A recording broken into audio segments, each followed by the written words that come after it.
Tila makakaramdam nga si Divina na malapit na silang iwanan ni Tanggol. Kaya naman gumagawa na nga ng hakbang itong si Divina para magkaroon ng bagong kakampi at protektor.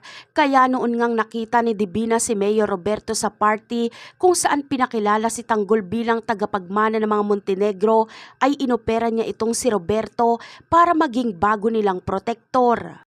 Bagamat ay hindi pa dito kumbinsido noon si Mayor Roberto, ngunit kalaunan ay mapag-iisip-isip ni Roberto na tama nga na makipagtulungan siya kay Divina at iwanan na ang pakikipag-alyansa nila sa mga Montenegro dahil may lihim talaga siyang galit kay Ramon at gusto niyang mapagbayad at makulong ito.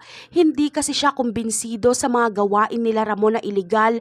Kung hindi lang talaga malaki ang utang na loob nila dito, ay hindi niya talaga susundin lahat ng utos ni Ramon sa kanya. Sa kabilang banda naman, planchado na nga ang desisyon ni Don Gustavo na si Miguelito na talaga ang tatakbo sa susunod bilang mayor ng Maynila.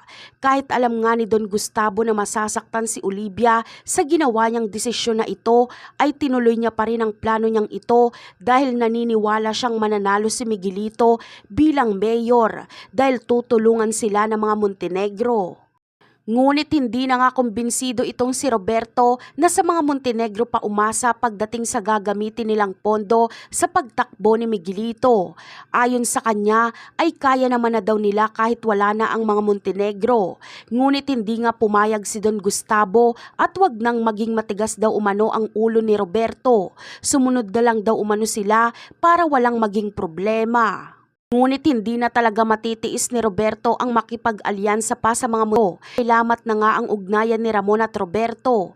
Tila napipilitan na lang itong si Roberto na makipagkaibigan kay Ramon. Kaya para mawala na ang ugnayan nila sa mga Montenegro ay papayag na siya sa kagustuhan ni Divina. Magiging protektor sila nila Divina at handa namang ponduhan ni Divina ang mga gerero. Banta na ngayon si Divina kay Tanggol dahil sasabihin niya sa mga gerero kung ano ang kahinaan ni Tanggol na siyang magpapahina sa mga Montenegro para mapabagsak ang mga ito. At yan ang aabangan natin sa susunod na episode. Bye!